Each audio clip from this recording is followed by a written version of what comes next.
a brand new dance. I wear out my third second chance. You take my breath and I can't get it back. Might be time for me to face the facts. The best me is with you, but I know I got a lot to prove. They think we're too damaged to fix, but we're just working through a little rust. They like to say we're just young, but I know we won't give this up. Sometimes. Hi guys, how are you all doing? Welcome back to my channel. Thank you so much for being here.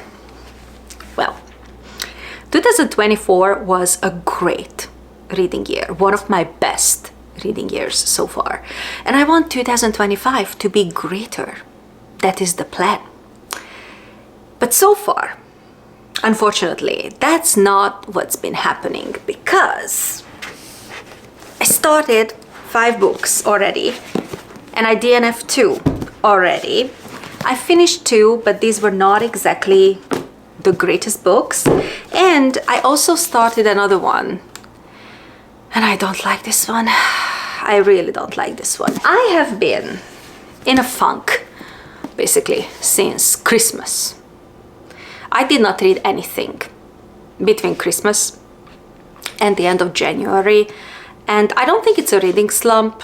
It's got nothing to do with my books, with reading, and with my bookish life. I think I am just insanely burnt out in general, and usually when I am in these kind of situations, I just give myself time. That is what works with me the best. I don't really believe in pushing life around. So when you need recovery, then you need recovery, and that is exactly what I have been focusing on in the past couple of weeks. I didn't spend much time with reading, and I use my free time basically to catch up on other hobbies. I watched a lot of TV shows and a lot of movies, which is something that I usually don't do because I always choose reading over any kind of like TV-based entertainment or streaming. But I watched Only Murders in the Building, and oh my god, that TV show is so fantastic. Please guys, leave me recommendations below if you can recommend any TV shows that is kind of like similar to Only Murders in the Building, because it was so fantastic. I also watched the Dune series. I think that that is actually not good. Like, I don't really like the movie, so I have no idea why I decided to watch the TV show, but it's insanely boring. I really cannot recommend it. I also caught up on the new Alien movies. Just like, we all know that I love the Alien franchise, right? So that was actually a win. And guys, I started watching my mom's favorite TV show, which is Little House on the Prairie. I've only finished the first season so far, and I am loving it. I am loving this TV show. But now let's talk about the books, these books, and also the books that I want to read in today's vlog, because basically I am planning today's vlog to be kind of like a TBR takedown style of vlog, because I have 65, a little bit more than 65 books on my physical TBR, and I think that it is time to start consuming these books. All right, now the books that I already finished from this beautiful TBR card. These two I unfortunately DNF'd. This one, The Hunting Party by Lucy Foley. This, I believe, was the first book of the author. This unfortunately didn't work for me because of the relationships that were portrayed in this book. This book is about a group of friends, a relatively large group of friends, who go to like a remote Scottish hunting lodge in the middle of the woods to celebrate New Year's Eve, and then surprise, surprise, they get trapped there because of a huge snowstorm. A snowstorm that they knew it was coming, and then somebody dies. So it's kind of like a murder mystery book, and I couldn't stand this book, and I DNF'd this book relatively early, like I think that at around like chapter 9, because I could not stand these people. When it comes to friendship, I am the type of person who think of my friends as my family and my relationship with my friends are usually very deep. At least that is what I am thriving for. And these people are so insanely fake and superficial with each other. It is just hard for me to believe that they are friends. And I wouldn't want to spend a minute with these people, not like New Year's Eve, or not like, you know, an entire book. So this is just something that doesn't work for me. The relationships, and everybody was into everybody and everybody was lying, and I'm like, oh, this is just something that doesn't work with me. I don't really care for it. So this is a DNF. And then the other one is a very old historical romance, because Devil's Bride, because you guys know that I want to branch out a little bit. I've talked about it in many of my other videos, and I want to read older books, and I believe, I'm looking for it, and I believe that this is from the 90s. Yeah, 1998. And this book started out great because there is a murder mystery in this book, so it's not like just like a simple historical romance. And it started out so good, and it just got so boring. I believe I was around 50% into this book when I was like, you know what? I cannot read it. It's insanely boring. It is the first book in a series, and I don't really want to start a series because you guys know that I struggle with this. I am a completionist, and if I start a book in the series, I want to finish the series, even if that series is not really good. So I decided to put this book down and then focus my energy on something else. The other two books that I read, and I don't really want to talk about these books that much because these are in the middle of two different series. One of them is a historical romance, A Scoundrel, that's such a difficult word for me, of Her Own by Stacy Reid. And I really loved the first book in this series, My Darling Duke. Oh my god, it was so good, and I want to branch out and support, like, you know, smaller historical romance authors. But when it comes to this book, I believe this is the third book in the series, this didn't work for me. But I finished it because, again, it's in a series and I am in the middle of that series. And the same goes for A Soul of Ash and Blood. This is, oh my god, I cannot even tell you guys, is it book 4? No, I think it's book 5 in the From Blood and Ash series by Jennifer L. Armentrout. And I still don't know what to do with this series because the very first book, From Blood and Ash, I love that book. I love that book. I didn't see it coming. So many people found it boring. I did not. I, again, did not see it coming when it comes to the plot, not when it comes to the characters.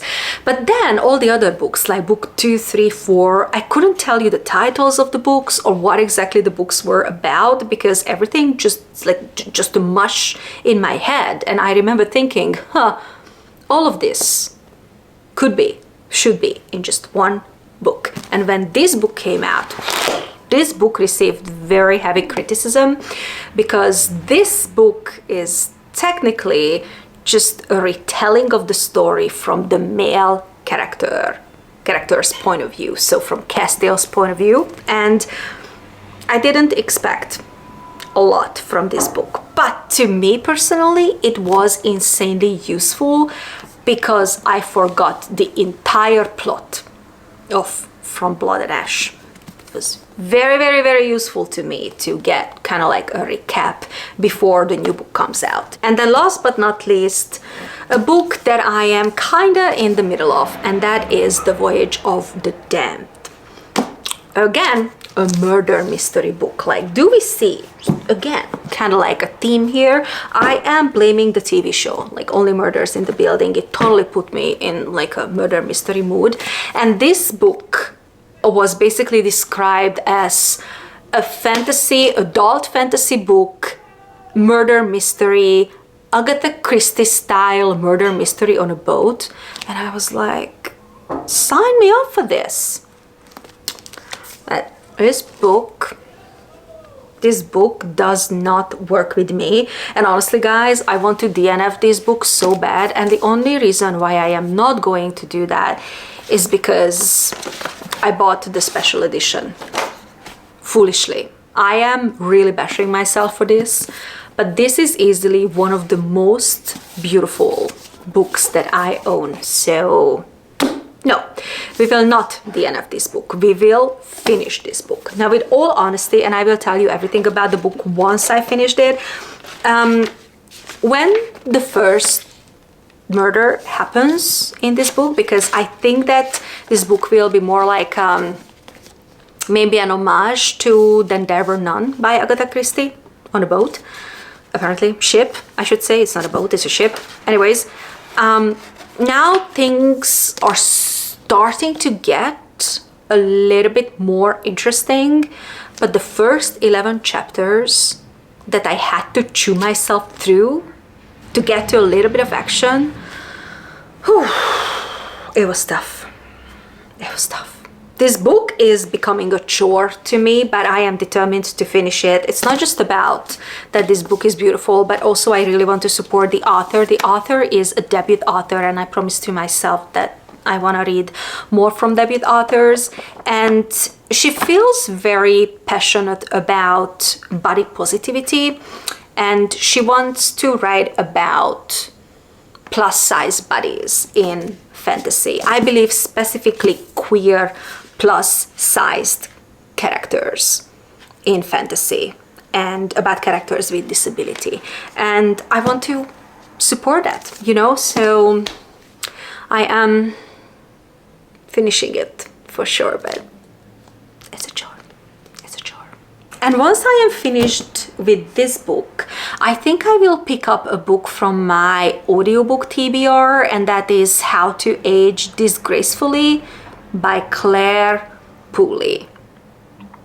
I really want to read this book, so I think that will be the next one. And I also have kind of like a general idea about what I want to read from this card, but you guys know that I'm a mood reader and I don't want to show you the books, because if I don't end up reading them, then that's a disappointment for everybody. So let's just finish these two and then we go on from there, selecting the next couple of books that I want to read. I want to read at least 5.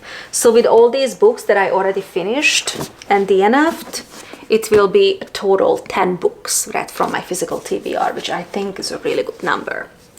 I'll see you guys in the next update. Guys, I finished Voyage of the Damned, and I just want to quickly do this update because I am basically ready to move on from this book and pick up something else. Ultimately, it ended up being, you know, like a meh reading situation for me. I think that the second half of the book is much better than the first one. The second half, I kind of enjoyed it. I did not know that this book was a UK sensation. And then it made its way into North America as kind of like this beautiful special edition book. So now I know why there were so many different special editions available. Anyways, and there is like also fan art up on Instagram, which actually helped me out a lot because I had a bit of a problem imagining the characters. Anyways, this book takes place in Concordia, that is the fantasy world, and Concordia is split into different provinces. And there is a head called the Emperor, who is part of, or the leader of the Dragon Province, and he is also the leader of Concordia. But the provinces, usually they govern themselves. Now there is a very serious caste system here, and the lower provinces, they are usually very badly mocked, abused, exploited. So there is like a very superficial peace, but they don't fight each other, so it still exists. And to celebrate this peace, every year the heirs of the different provinces, they get on a boat and they set out on this 12-day long journey to the sacred goddess mountain, where they, you know, say they thanks.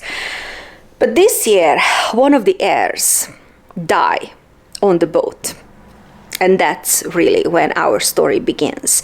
And the heir, or the main character that we follow, is called Ganymedes Pissarro.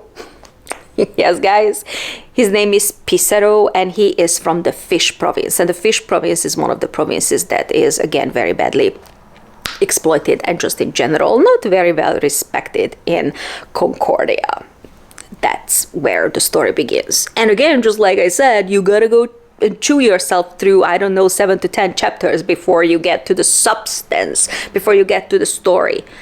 Anyways, ultimately, I think that this book didn't work for me because it felt and read very much like a YA book. It was YA in plot, characters, language, and romance. And there were two things that very much bugged me in this book, and I just couldn't get over these two things. One of them is the humor, because I personally think that the humor was very bad in this book. It was forced, and humor is a funny thing because it either works for you or it doesn't, and to me it did not work at all. That's one thing.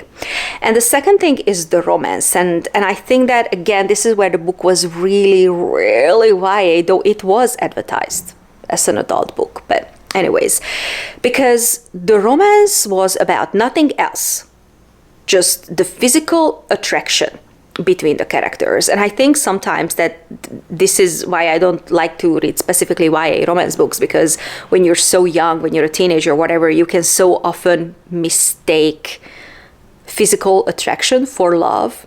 And in this book, there was a lot of that, just physical attraction and horniness in general. Like, I didn't really like it. I didn't like the relationships and the friendships in this book at all, or I should say that it didn't work for me.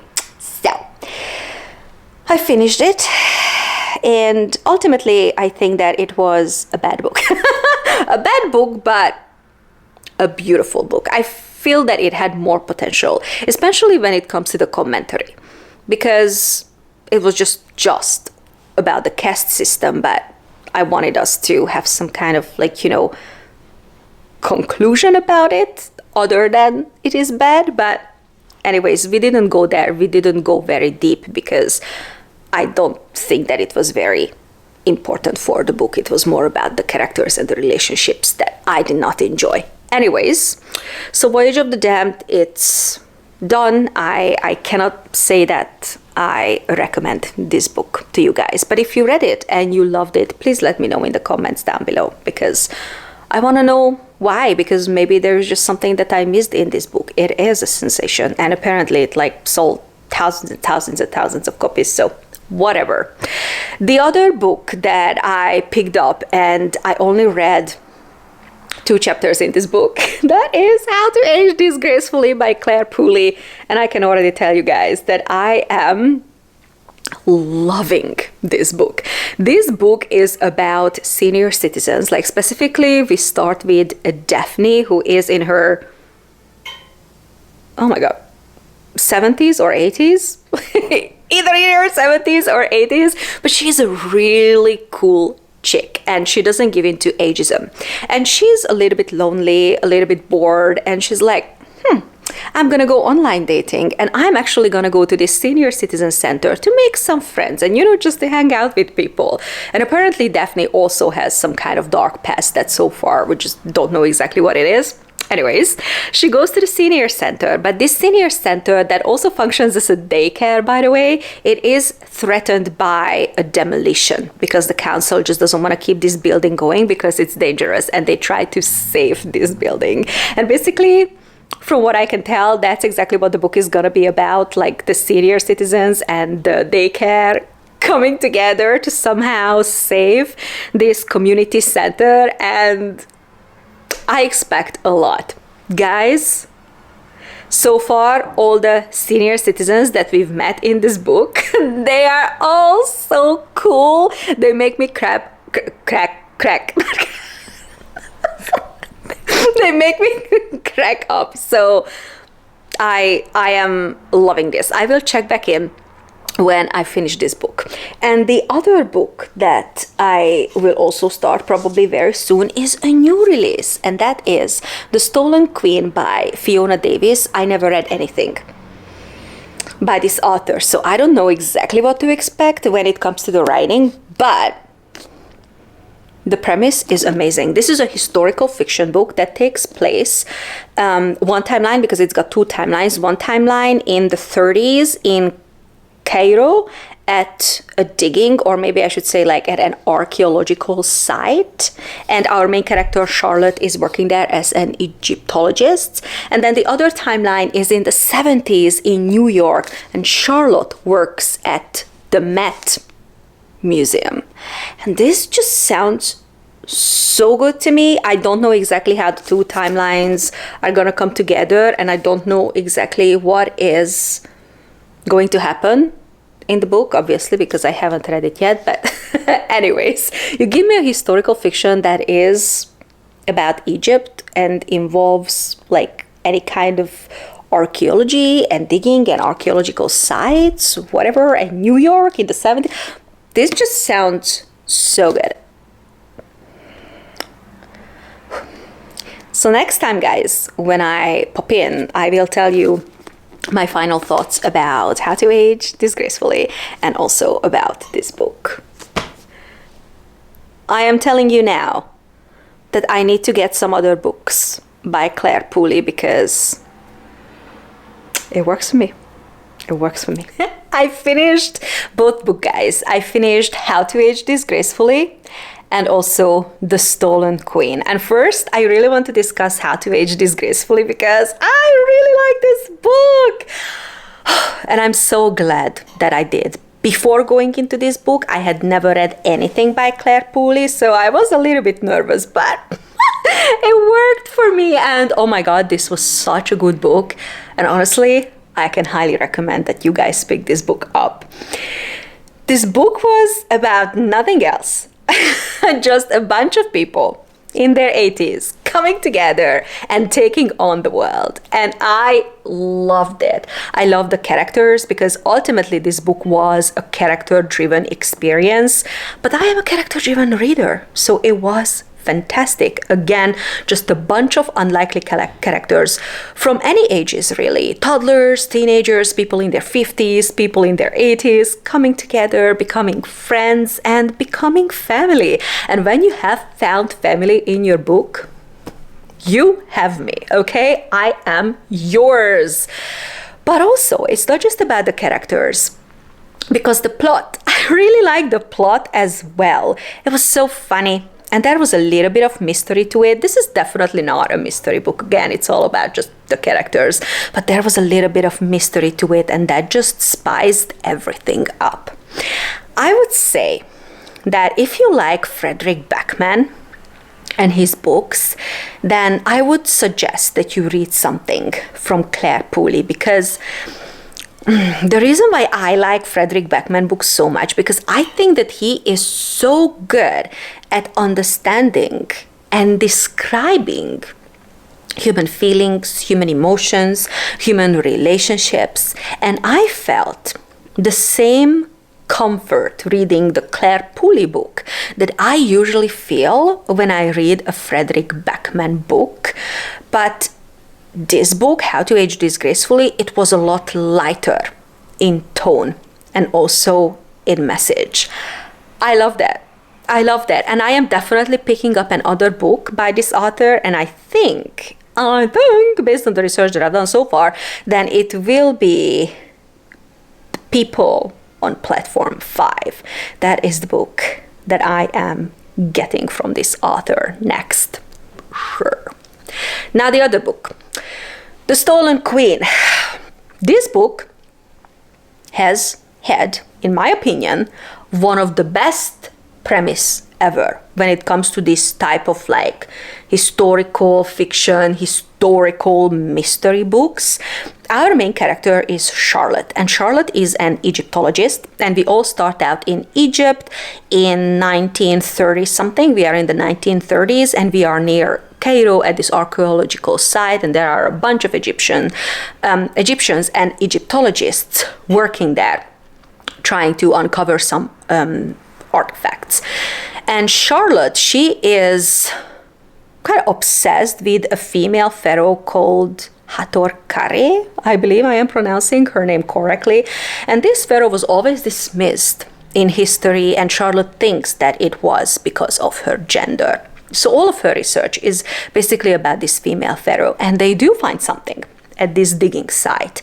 And we know that something happens. And in the book, especially in the beginning of the book, it is linked to a curse. And we don't exactly know what happened. And we jump in time because this book got two timelines and we jump back and forth, but not in a way that's actually disturbing. The author worked this out very nicely and very well.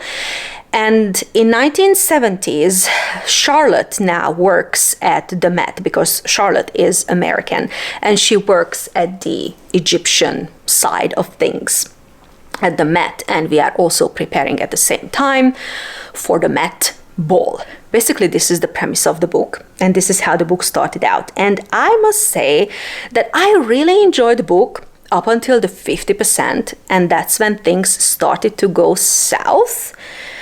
That's when the plot became very twisted and boring at the same time.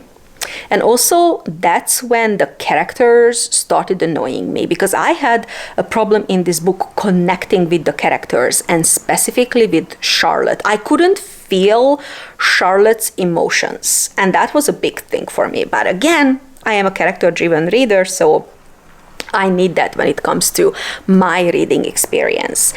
And because of that, this book ended up being a very average experience for me. I expected a mystery and I got a drama book. I got a lot of drama. Unfortunately, it didn't work for me. One thing that was actually quite disappointing when it comes to this book, and I actually think that this was the real reason why I was just like, you know what, this is average and maybe on the lower side of average. It's because there were so many interesting conversations, by the way, in this book, and I think the author made a very big mistake by including so many things in her book. But one of the conversation was all about Egyptian art and Egyptian artifacts, and you know how the British, mostly the British, stole these artifacts, and sometimes the Egyptian government sold these artifacts. Now, where should now they keep these artifacts? At any kind of museum, British museum, the Met, or should they give them back to Egypt? If they give these artifacts back to Egypt because it's theirs, do they have the correct facilities and the properly trained personnel who can take care of these artifacts? And the author presented both sides of the argument, but we never really went into it deep. It was just like, should we store them here? Should we give them back? Good question. I was like, what? What? And also, back in the 1930s, when we were at these archaeological sites, like, you know, back in those days, and not just in the 30s, but also in the 70s, so many businesses, and the archaeological business was also male-dominated, and females didn't really get any recognitions. Charlotte definitely didn't get recognition for her work. She didn't get the promotions that she deserved just because she was a woman, but she never gave up because she truly loves Egypt and Egyptology. I believe that's the correct name. That was also an interesting conversation. And also, the author described in the book how when all these archaeological sites opened, how badly the Egyptian people, men and women, were exploited, because it was actually them who did the dangerous and the physical work. It was not the British. They just arrived to the scene, or maybe they were at the scene, but they didn't do any of the physical work. They just, claimed the discovery and claimed the artifact. And definitely, again, just like I said, a lot of very interesting conversations to have, and just interesting things in general just to talk about. But because the author did so many things in this book, we didn't have the time to go into any kind of conversations very deep and, just to come to a conclusion. And that ended up bugging me a little bit. So because of all these reasons, I, again, ended up kind of like not liking the book. I wouldn't say I didn't like the book, but again, it was kind of like an average reading experience, and I wanted the book to finish. I really wanted the book to finish. So these are the two books that I finished, and now I want to pick up something else because I am in the mood to read something, but also at the same time, I am not in the mood to read something and I have absolutely no idea what I want. So I think what I'll do is to take you guys to my TBR cart. We will go through the books and then I will try to come up with a couple of options. So let's do that next. And guys, I'm back because I forgot to tell you two things actually. One is my opinion about this whole Egyptian artifact thing, this whole argument that is going on around these Egyptian artifacts. And I am, for one of the people who believe that these artifacts belong to Egypt and they should give them back. And if Egypt, for whatever reason, does not have the facilities or again, the properly trained personnel or scientists, then the British and anybody else, by the way, in the Western world who made a lot of money over decades by parading these artifacts to the public, made a lot of money, then they need to make sure that they build the facilities and they can train their scientists or whoever need to take care of these Egyptian artifacts. So I am on the side of Egypt. When it comes to this, give them back. You already made enough money, okay? Give them back. And that is where I stand. And when I say that in this book, the author didn't really go into the discussion, I stand by that opinion that she didn't, but of course it was built into the plot of the book. And I believe that the author herself made a stand when it comes to this argument because, again, this is what the plot was about. But what I missed in this book, and this is what I want to make clear, is that she presented both sides of the arguments and then she took a stand, but we never really deeply discussed the whys and the hows and the whens, and that's what I missed. When there is a kind of argument like this going on in the world, I actually really do like to hear both sides so that I can make an informed decision, and I kind of miss that from this book. Here is one side, here is the other one, this is where I stand. That was not satisfactory to me. That's all. And I just wanted to make this little bit of correction. Okay guys, let's just select what we want to read next because I really don't know. I'm so confused. The newest Grady Hendrix. Honestly, yeah, I want to read this, but right now I am not really in the mood. But this one really interests me. Bless Your Heart by Lindy Ryan.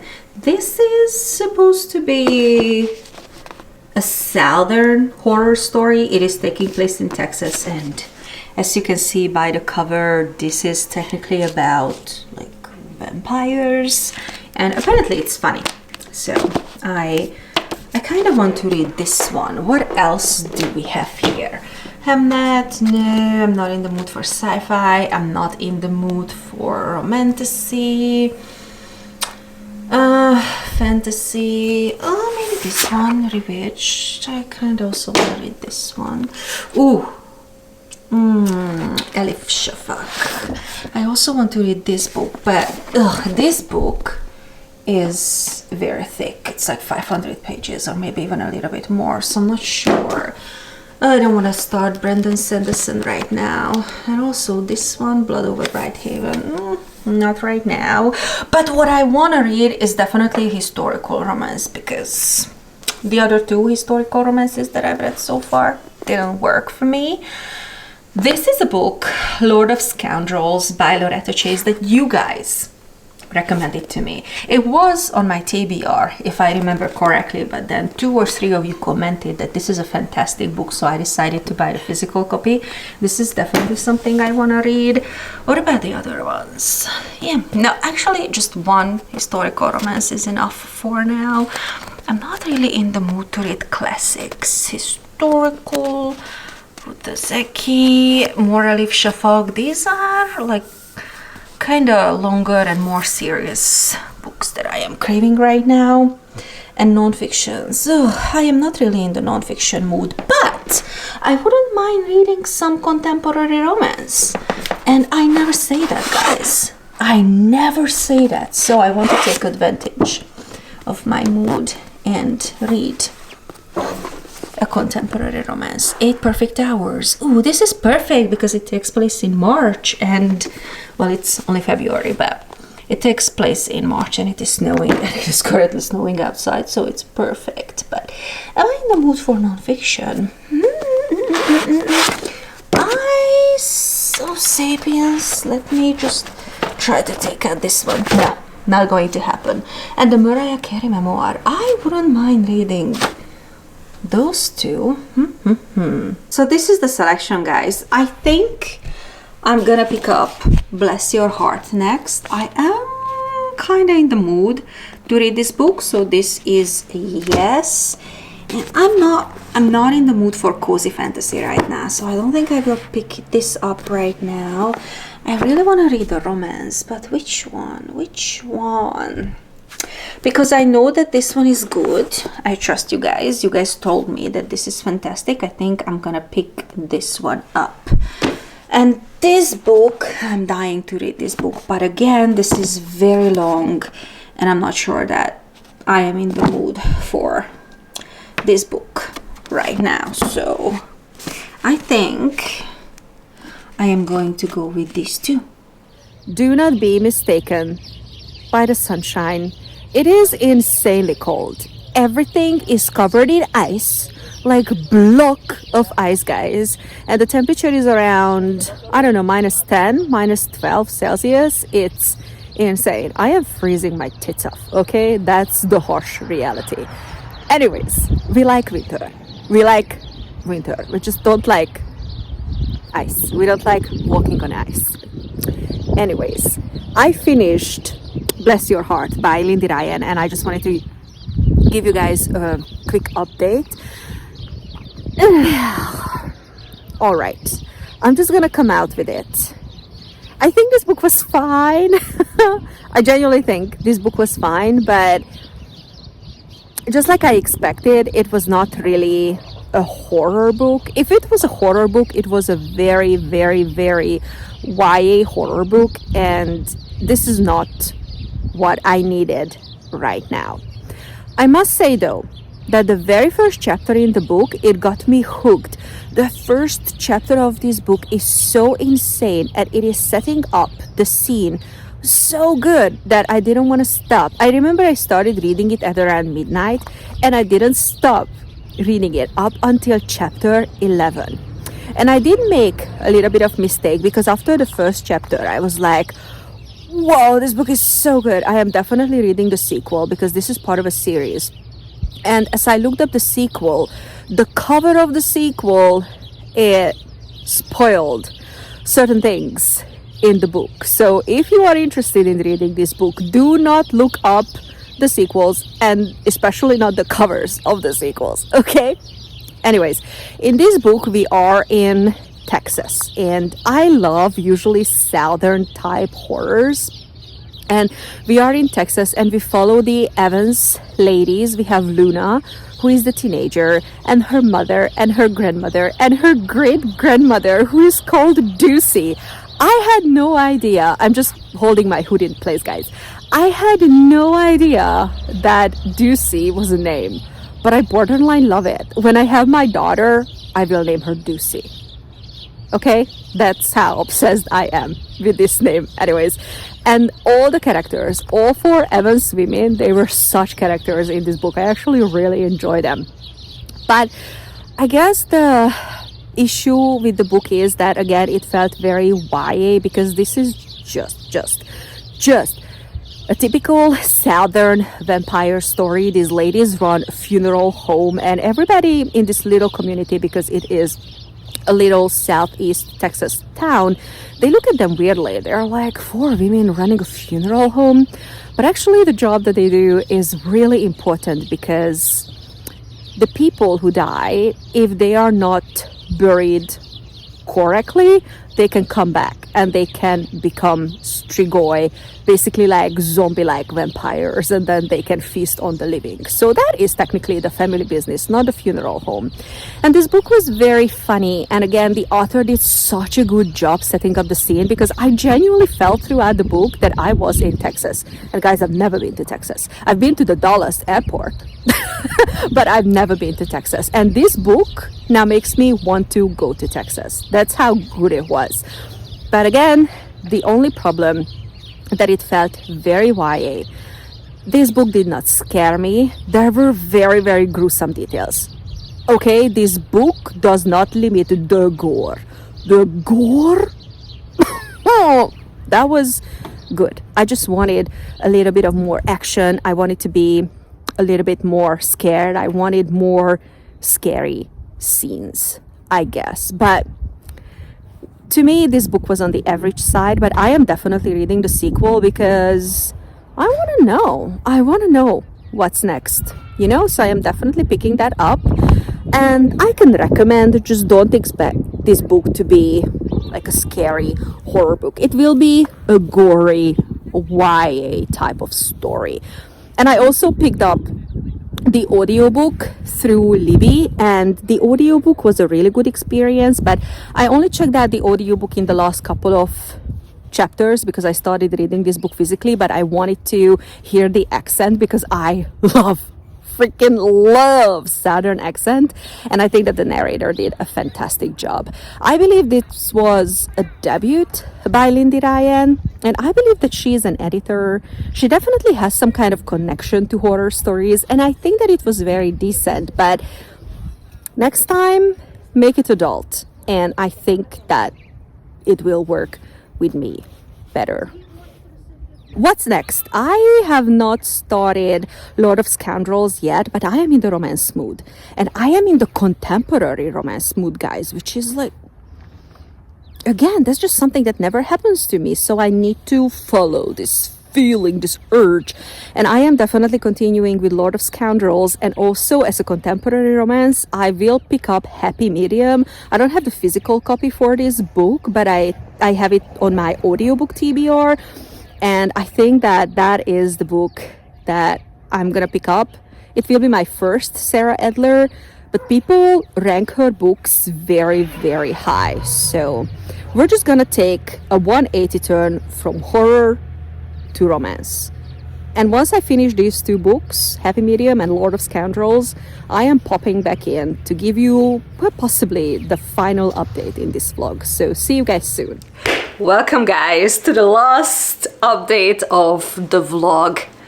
And I'm so happy. I'm so happy to sit here and announce that we are ending this vlog on a very, very happy note, because I finished both Lord of Scoundrels and also Happy Medium, and I freaking adored both of these books. And while Lord of Scoundrels didn't really surprise me that much, because I trust you guys with my book recommendations and you all told me that this is fantastic, and I also love historical romance, Happy Medium, it surprised me because I am usually not in the contemporary romance mood, and I loved it. I loved it. I found a new author, and now I want to consume basically all her other books, her entire backlist. And I already ordered another book from her. What is the title? Mrs. Nash's Ashes, I believe. And she also has a book coming out in June this year, and I am picking that up as well. But we'll talk about that book a little bit later, because first I want to discuss Lord of Scoundrel with you guys. And again, thank you so much for the recommendation. I really needed this book because as far as historical romance goes, my year didn't start out well. I didn't have the book, and then I also hated on the other one, so I really needed this one. For those of you who don't know, for those of you who are into historical romance and have not heard about Loretta Chase yet, because I don't think this lady is as famous as she should be, this book follows Sebastian, who is, surprise, surprise, is a scoundrel. He is the male protagonist. And then we also have Jessica Tent, who is our female protagonist. And then Sebastian is really arrogant, like it's really hard to deal with him. Then Jessica is an incredibly independent and strong-willed woman.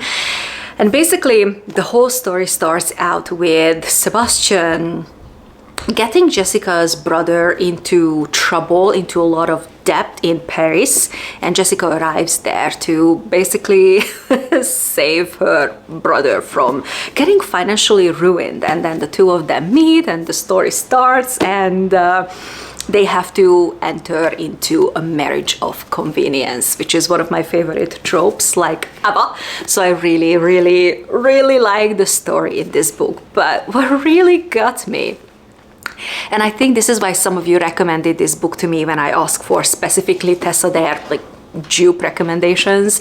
And what really got me in this book was the humor and the banter between the two characters. I mean, it was so good. But it's not just about the humor, because this book is also full of emotions and full of heart, and I freaking adored it. Thank you so much for this recommendation. It was a huge win. I don't think that it's going to make it into like my holy grail historical romance list.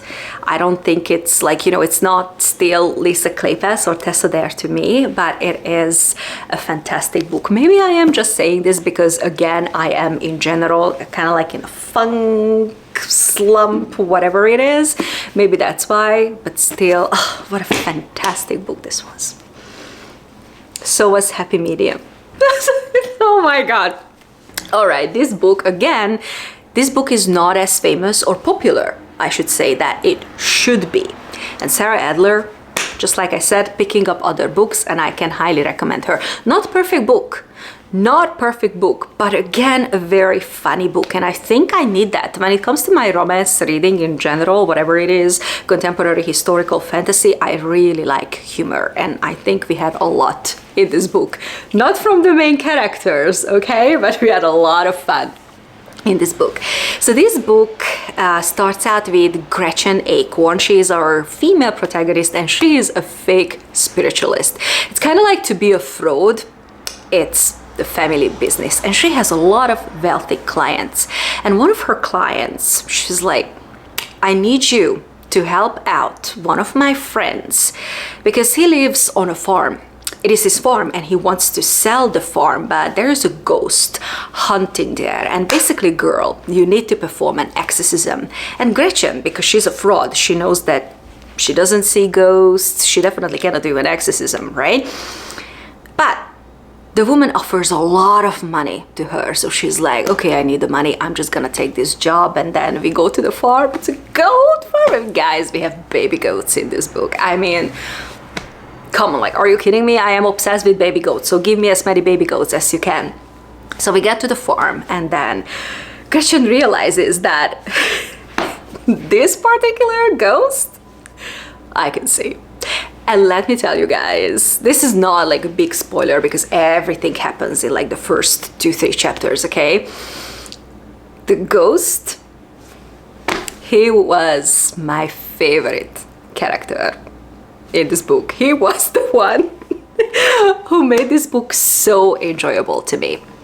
But it was not just about really the characters, but about personal growth in this book, because this book was very much about finding yourself and loving yourself, because that is the only way to make peace with the past. And once you have that, you can fully step into the future and be fulfilled and find love in somebody else. I think that was the general message of the book, and I really enjoy that. When it comes to any kind of books, but specifically the romance, the two characters and their relationship is usually not enough for me. So the authors need to step it up when it comes to the message. And I really think that Sarah Adler did that. And I enjoyed it so much. It's insane. Again, just like I said, I ordered one of her other books, and then I will probably pre-order the book that is coming out in June. So a huge win. Guys, we are technically 10 books down when it comes to my physical TBR. So again, huge success. You guys let me know in the comments down below what are the books that tickled your fancy, and if you've read any of these books. Also, if you want to leave me book recommendations based on the books that I loved in this video, that would be just awesome. Hit share, like, and subscribe to my channel if you haven't already done so. I have a lot of fun bookish videos coming up in the spring. I already made my spring content plan, and I personally think that it's gonna be fire and we will have so much fun. But in the meantime, while you are waiting for those videos, I will leave 2 other videos on the screen, probably here and here, you can check out. And I'll see you soon in one of my upcoming videos. Bye!